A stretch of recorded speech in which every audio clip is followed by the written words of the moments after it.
Carl Jung. The most dangerous person is the one who has never faced their own shadow.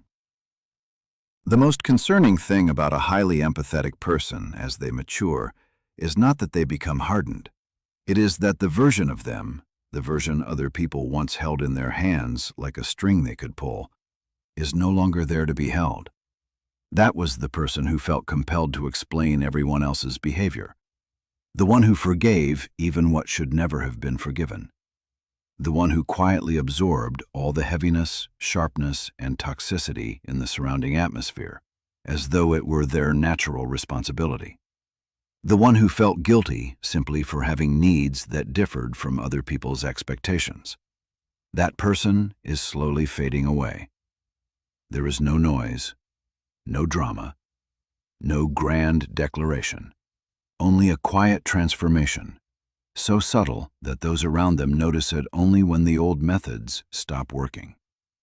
The silence that once made you anxious and eager to apologize, now you allow it to exist without trembling. The disappointed look that once felt like a knife through your chest, it no longer has enough power to make you betray yourself. The people who once knew exactly how to label you selfish, cold, difficult, or uncaring suddenly find themselves knocking on a door that no longer opens. And at that very moment, they reach a conclusion. You have changed. They say you've become distant, stubborn, that you're no longer as warm as you used to be, no longer as forgiving, no longer the person they once knew, as if compassion means never having boundaries, as if love means enduring everything unconditionally and never being allowed to grow tired. But Carl Jung would not call this emotional numbness. He would call it something entirely different. The dissolution of a personality that was never truly yours to begin with. Jung called it the persona, the mask we wear to be accepted, to belong, to survive safely in the eyes of the world. Not because we are manipulative, but because from a very young age we absorb an unspoken truth. If you want to be loved, first become someone who causes no trouble. For empathetic souls, that lesson sinks deeper than it does for most people. They do not merely wear the mask, they become the mask.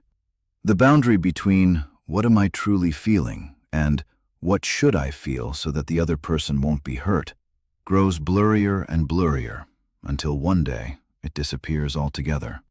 And so, year after year, sometimes for an entire decade, they live a life shaped by other people's expectations.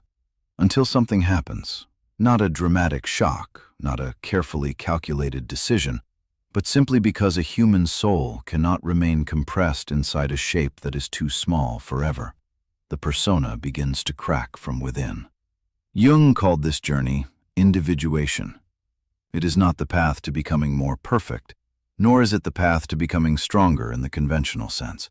It is the path of confronting your shadow, all the parts of yourself that you have rejected, buried, or felt ashamed to possess, and finally telling yourself the truth. This is also me, and I will no longer pretend that it does not exist. This is not a story about becoming emotionally detached. It is a story about becoming yourself for the very first time. And if you have made it this far, chances are you do not need me to explain it any further, because you already know exactly what that feels like. Part 1.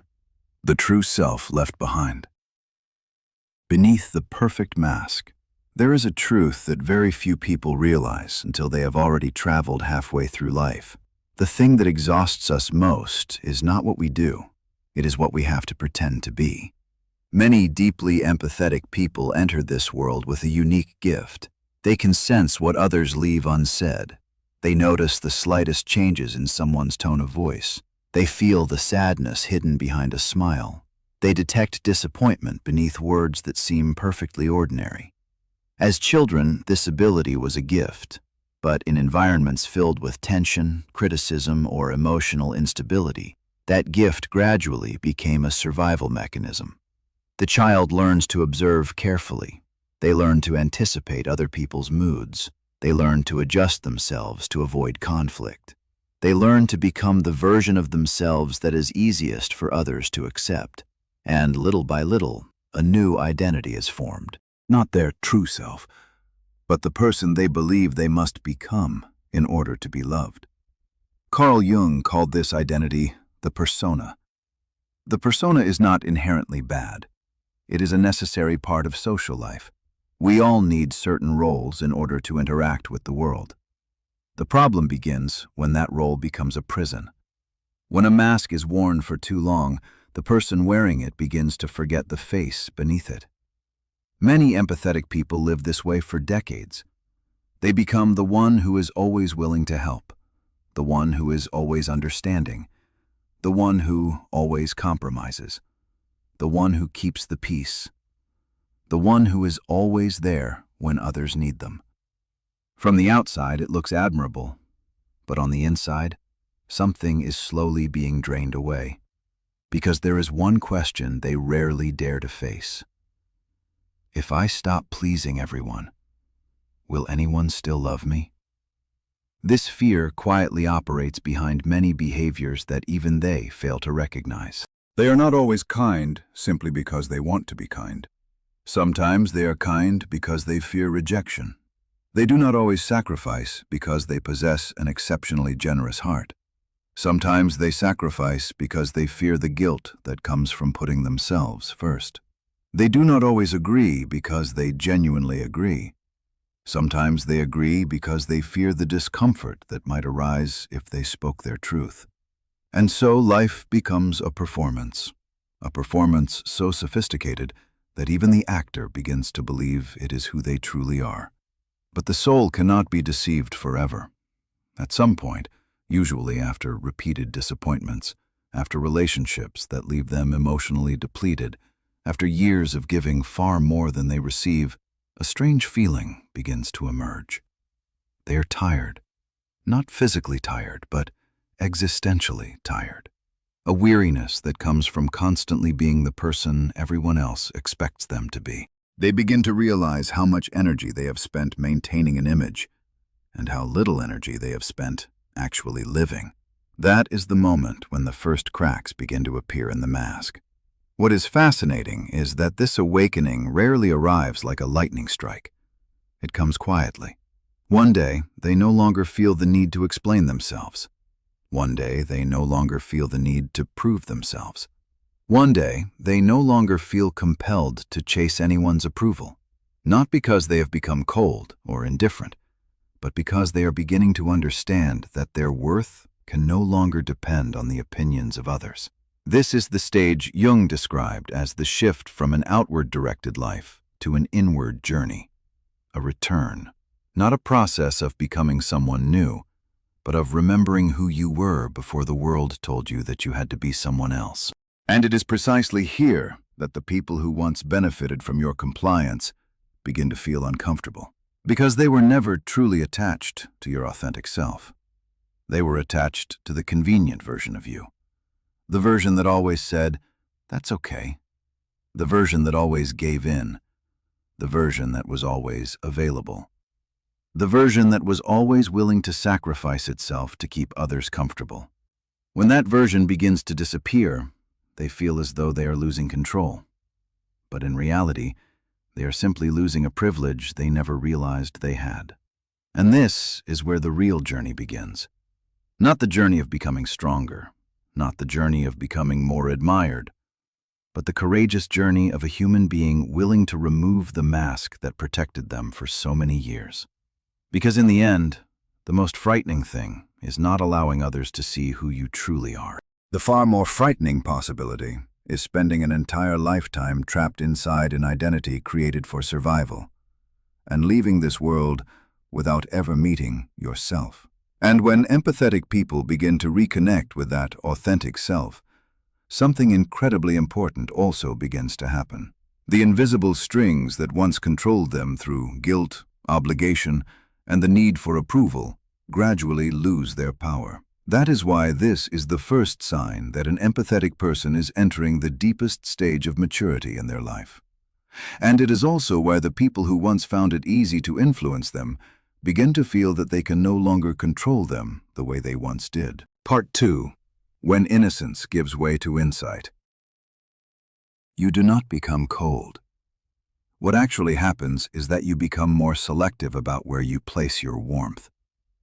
For many years, much of your emotional energy was distributed according to an invisible need, the need for acceptance. You offered understanding before others had proven they deserved it. You gave second chances before they had taken responsibility for their actions. You placed trust in promises rather than patterns. But as age and experience begin to strip away old illusions, a quiet transformation takes place. Approval is no longer the organizing center of your inner life.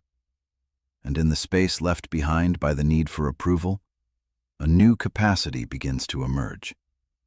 You begin to see things you once overlooked. Young empaths often carry within them a dangerously optimistic form of emotional idealism. Not because they are naive, but because they want to believe in the good. They want to believe that people are as sincere as they appear to be. They want to believe that an apology is evidence of change. They want to believe that tears reflect genuine remorse. They want to believe that when someone says, "I only want what's best for you," they truly mean it. It is this desire to preserve faith in others that causes them to repeatedly ignore the evidence standing right in front of them. Jung emphasized that the persona is not inherently false. Every human being needs a social face in order to function within the collective world. But problems arise when the persona becomes so carefully polished that it completely conceals the unhealed parts beneath it. That is where the shadow begins to operate. The shadow is not merely cruelty or dark tendencies. It is everything a person refuses to acknowledge about themselves. It may be anger disguised as concern. It may be a need for control dressed up as protection. It may be envy hidden beneath words of congratulations. It may be resentment quietly concealed behind the role of the victim. And because these parts are denied, they often find indirect ways to express themselves. Young empaths rarely recognize this. They hear what people say, but they have not yet observed long enough to see what people consistently do. They are persuaded by emotional intensity and forget to examine behavioral consistency. That after years of experience, an important shift begins to occur. You no longer listen only to the story. You begin to observe the pattern. You no longer ask what a person says about themselves. You begin to ask what they repeatedly demonstrate over time. And this is where the curtain begins to fall. You realize that some apologies describe pain in great detail, yet never lead to change. You realize that some compliments suddenly become colder the moment you grow beyond another person's sphere of control. You realize that certain emotional crises always seem to appear precisely when you are about to establish a new boundary. You realize that some people become fragile only when accountability starts moving toward them. This is not mystical intuition. It is pattern recognition, developed through thousands of hours of observing human emotion. And as that ability matures, you begin to see the shadow leaking through the cracks in the mask. Not through dramatic declarations, but through tone of voice, timing, reactions, and the subtle punishments that appear whenever you refuse to play the role they expect from you. This is why your presence begins to make certain people uncomfortable. Not because you are judging them, not because you are trying to expose them, but because you are no longer participating in the performance. You are no longer hypnotized by the polished surface. You begin to see through it. And for those who have grown accustomed to drawing power from ambiguity, your clarity will always feel threatening. Because what unsettles them is not your cruelty. What unsettles them is the fact that their mask no longer produces the same effect it once did. Part 3. When guilt can no longer be used to keep us bound. Seeing through other people's masks is an important stage of growth, but it is not what ultimately makes an empath truly free. Because the truth is that many people recognize manipulation and still stay. They see toxic patterns and continue giving more chances. They know they are being taken advantage of, yet cannot bring themselves to walk away. They understand what is happening, but that understanding alone seems insufficient to break the invisible chain holding them in place. Because what keeps them there is not always love. More often, it is guilt.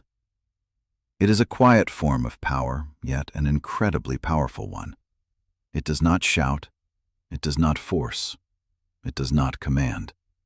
It simply makes you feel that if you leave, you are the one at fault. If you say no, you are selfish. If you choose yourself, you are betraying someone. And for empathetic people, this is one of the most difficult prisons to escape. When they are young, many people learn to measure their worth by how useful they are to others. They feel meaningful when they are needed. They feel important when they become the one who solves problems. They feel loved when others depend on them.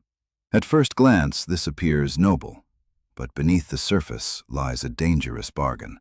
Because if your sense of worth comes from rescuing others, you will unconsciously seek out people who need rescuing. If your feeling of being loved is tied to carrying other people's pain, you will struggle to recognize when you are being depleted. Many empaths were never taught how to love themselves. They were taught how to become a refuge for other people's emotions. They became the child who always tried to keep peace within the family. They learned to detect tension before it erupted. They learned to regulate their own emotions in order to calm the emotions of others. They learned to place other people's needs above their own. Over time, this ceases to be a behavior. It becomes an identity. They begin to believe that responsibility for other people's emotions belongs to them. If someone is sad, they must fix it. If someone is angry, they must soothe it. If someone is disappointed, they must explain themselves. If someone is suffering, they must sacrifice. And one day, they realize they are living in a life where everyone has the right to feel, except them. Jung once said that what remains unconscious directs our lives, and we call it fate. Guilt operates in much the same way. It lives beneath awareness. It appears before reason has a chance to speak. A disappointed look, a prolonged silence, a half-spoken accusation. And suddenly the nervous system reacts as though danger has appeared. You begin explaining. You begin justifying. You begin giving in. Not because you agree, but because you want the discomfort to disappear. This is when the mature empath begins to discover a startling truth.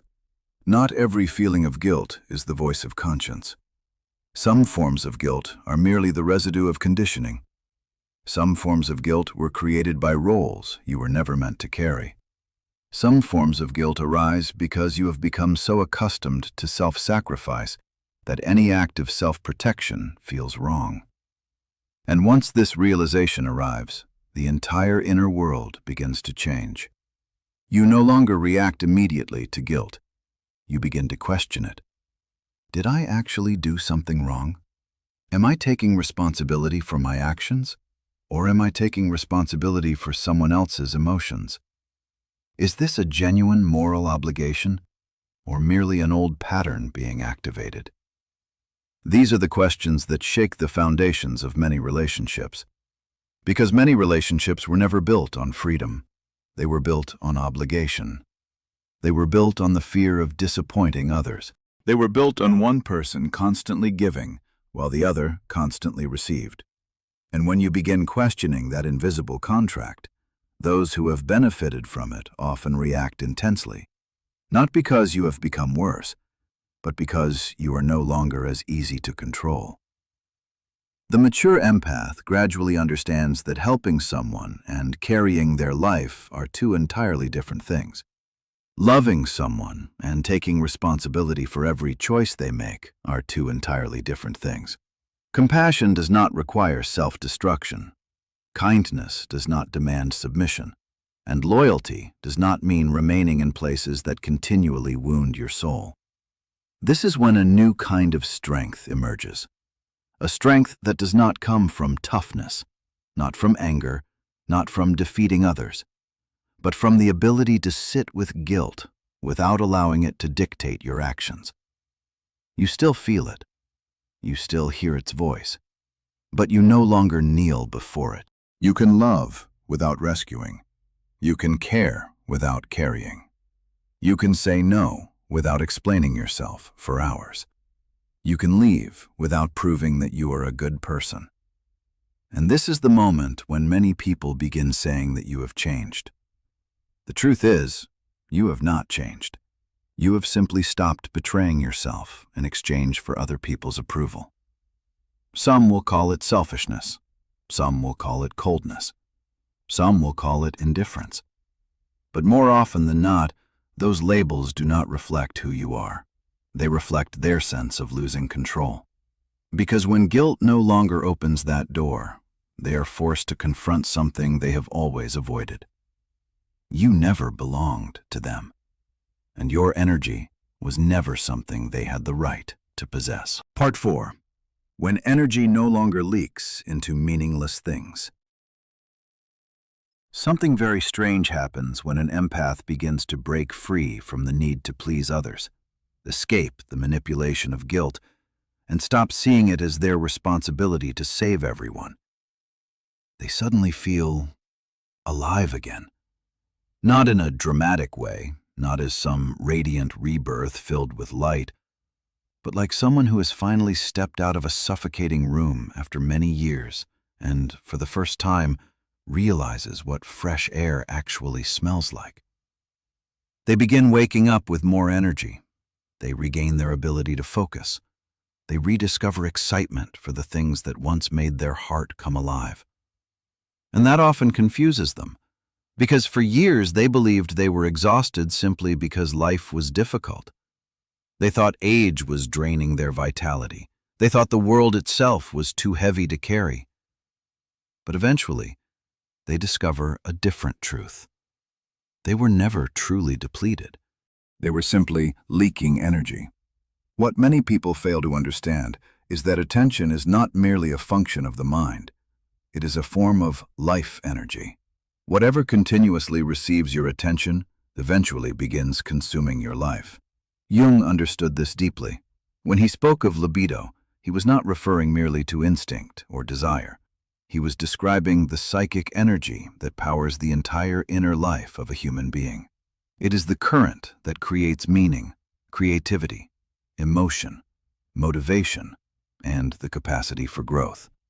The problem is that many empaths spend most of that current in places where nothing ever blooms. They spend hours thinking about a conversation that ended days ago. They spend weeks trying to understand why someone treated them the way they did. They spend months carrying emotions that never belonged to them in the first place. They continuously analyze, explain, repair, predict, and prepare. Meanwhile, their own life quietly waits outside the door. Some people devote more energy to managing other people's emotions than to building their own future. Some understand the pain of everyone around them, but have no idea what they themselves truly want. Some become experts at healing others while remaining strangers to their own soul. It is a painful paradox. The very energy that should be used for personal growth is being consumed by battles that were never theirs to fight. Eventually, the mature empath begins to recognize this. They realize that not every emotional signal requires a response. Not every message needs an immediate reply. Not every crisis is their responsibility. Not every person who enters their life deserves access to their inner energy. At first, this shift may make them feel guilty, because they are accustomed to always being available. They are accustomed to being a refuge. They are accustomed to showing up whenever someone needs them. But gradually they begin to understand that presence is not the same as absorption. You can listen without carrying someone's problems into your sleep. You can empathize without taking on the burden. You can care without dissolving yourself into another person's pain. This is a level of maturity that very few people ever reach. because most people become either too closed off or too enmeshed. The mature empath learns the path in between. They keep their heart open while preserving their center. They do not build walls, they build boundaries, and those two things are entirely different. A wall is built from fear. A boundary is built from understanding. From the outside, they may sometimes look the same, but internally, they are worlds apart. The fearful person closes their heart because they do not want to be hurt. The mature person closes the door when necessary because they understand that their energy is valuable. This is why this transformation often makes those around them uncomfortable. People have become accustomed to the old version of you, the version that responded immediately, the version that was always available, the version that was always willing to abandon its own plans in order to manage someone else's crisis. But now they see something different. You are still present, but you are no longer easily pulled away. You still listen, but you are no longer swept into the vortex. You still love, but you no longer sacrifice your peace in order to prove it. This is what Jung described as the movement of energy from the outer world back toward the inner self. Instead of continuously investing energy into roles, expectations, and the crises of the external world, that energy begins returning to the soul. And when that happens, the parts of you that have been asleep for years begin to awaken. Creativity returns. Curiosity returns. Forgotten dreams return. Passions that were sacrificed return. The ability to enjoy stillness returns. You begin to remember who you were before you became the person carrying everything for everyone else. This is an extraordinarily important moment, because from this point forward, life is no longer centered on reacting to the world. It begins to revolve around creating a world of your own. This is the beginning of inner sovereignty. Not power over other people, but power over where your energy is allowed to flow. And when an empath reaches that state, they become more difficult to control than ever before. Not because they have lost their compassion, but because they have finally stopped giving their entire life force to places that never intended to protect it. When attention is no longer scattered by every call from the outside world, the soul begins gathering together the fragments of energy that have been lost for far too long. And that is when your true self begins to emerge. Part 5. When we choose to step away from the noise. After energy begins to return, after the chains of approval, guilt, and the need to rescue others gradually lose their power, a stage almost always appears in the journey of the mature empath. From the outside, it looks like withdrawal, but from the inside, it feels like coming home. Many people misunderstand this stage. They see someone showing up less often, participating less, reacting less, and immediately assume that something is wrong. They think the person is becoming distant. They think the person is closing their heart. They think the person has changed. But sometimes what is happening is not contraction. It is concentration. For many years, empaths tend to live with their attention directed outward. They are always listening to others, always sensing others, always analyzing others, always trying to understand what is happening inside other people's minds. They become so familiar with everyone else's inner world that they gradually become strangers to their own. Eventually, the soul begins demanding balance. It starts pulling them away from the noise, away from endless conversations, away from emotional loops that never seem to end, and back toward a simple but terrifying question. If I am no longer busy with other people's lives, who am I? It is a question many people spend their entire lives avoiding. Because when distraction disappears, a person is finally forced to face themselves, and that is not always comfortable. In the silence, old wounds begin to surface.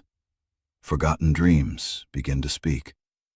The parts of themselves that were sacrificed in order to please others begin to reappear. This is why Jung never viewed solitude by itself as a sign of maturity. Being alone is not the same as awakening. Some people live in isolation while still being controlled by fear. Some avoid the world because they do not want to be hurt again. Some call it peace, when in reality they have simply built a fortress around their wounds. That is not individuation. That is defense. The mature empath must learn to distinguish between these two things. Defense says, no one is allowed to come close to me anymore. Maturity says, I no longer need to lose myself in order to connect. Defense closes the heart. Maturity keeps the heart open, but no longer leaves it wide open. Defense is built from fear. Maturity is built from awareness. That is why the important question is not whether you are alone. The important question is, who is solitude turning you into? If solitude makes you increasingly bitter, increasingly cynical, increasingly convinced that no one deserves your trust, then chances are you are not healing. You are simply building a more sophisticated prison. But if solitude helps you hear your own voice more clearly than the voice of the crowd, if it helps you see the truth without needing anyone else to confirm it, if it helps you feel your own worth without constantly seeing it reflected in the eyes of others, then something entirely different is happening. That is when solitude becomes fertile ground, a place where the soul can regrow the parts that were lost. What is fascinating is that many empaths once feared loneliness more than anything else. When they were younger, an unanswered phone call could make them anxious for an entire day. A period of silence in a relationship could convince them that they had done something wrong. Even a small amount of distance could trigger deep fears of abandonment. Because beneath it all, they had unconsciously tied their self-worth to the presence of other people. If someone stayed, they felt valuable. If someone left, they felt deficient. But life eventually teaches them a different lesson. Some people stay and still do not love you. Some people appear consistently, but only when they need something. Some people maintain contact for years and never truly see who you are. And there are also seasons when you are completely alone, yet closer to yourself than ever before. That is when the meaning of loneliness begins to change. It is no longer evidence of lack. It becomes a space for reunion. A reunion with the parts of yourself that were forgotten. A reunion with desires that were never heard. A reunion with possibilities that were never explored.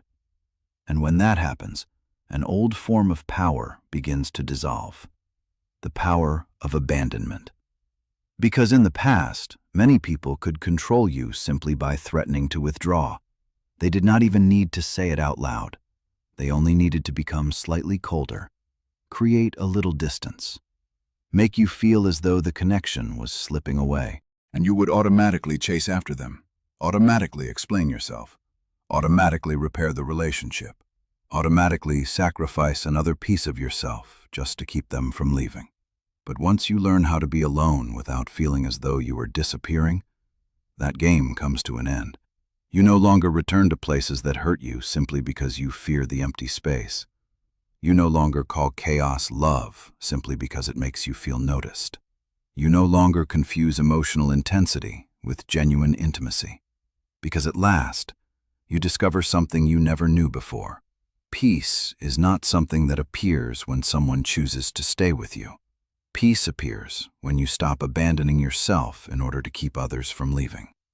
And it is precisely during this season of retreat, as the noise of the outside world gradually fades away, that something even deeper begins to happen.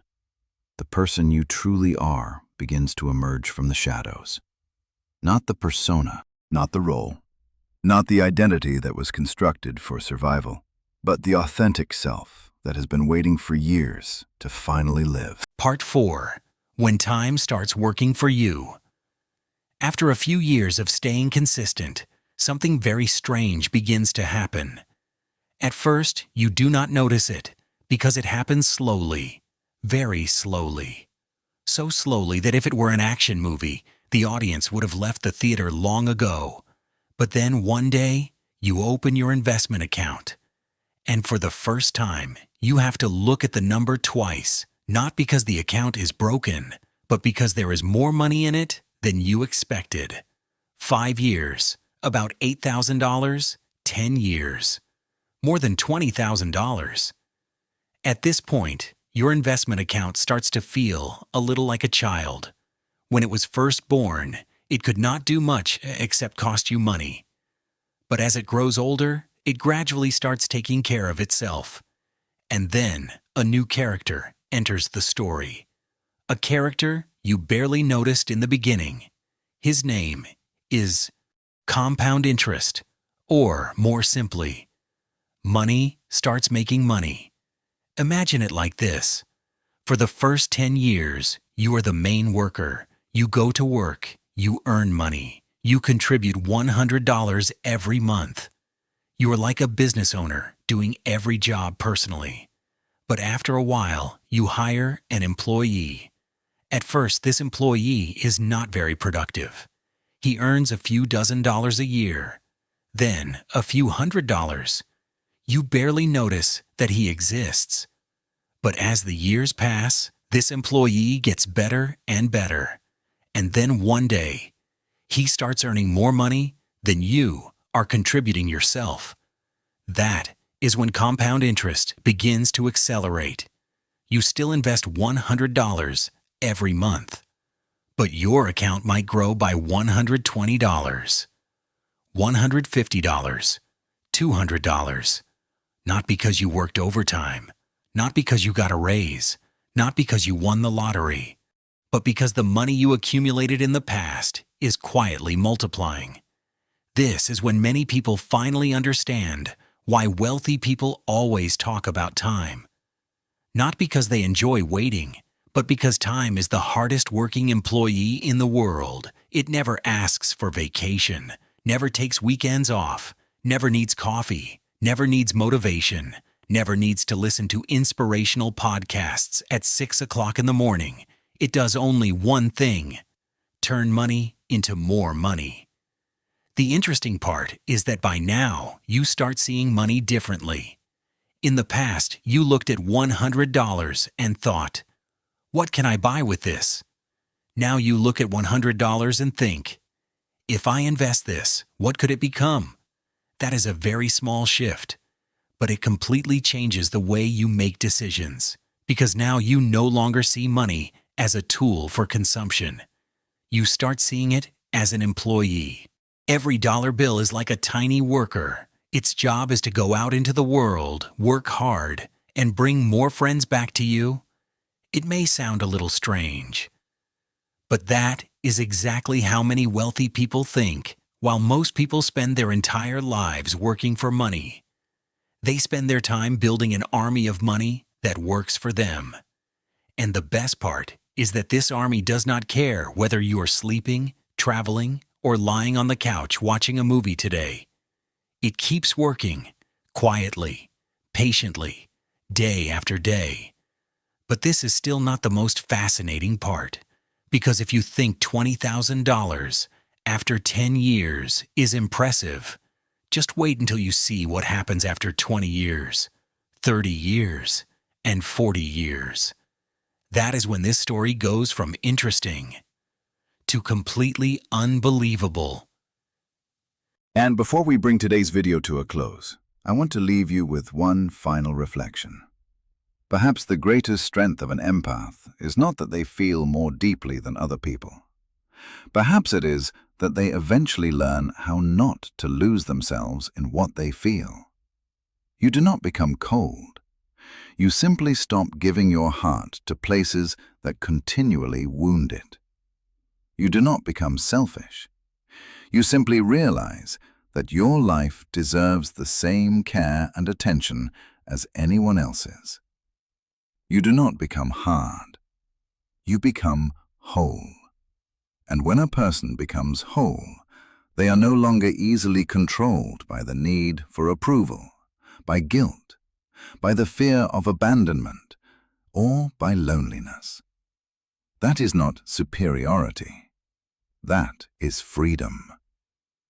If this video has given you a valuable new perspective, I would love to hear your thoughts in the comments below. What part of today's journey resonated with you the most? And if you enjoy content about Carl Jung, depth psychology, and the journey of self-discovery, don't forget to like this video and subscribe to the channel so you won't miss our future conversations. Thank you for staying with me until the very end. And remember, the most frightening thing is not the darkness within you. The most frightening thing is spending an entire lifetime without ever meeting your true self.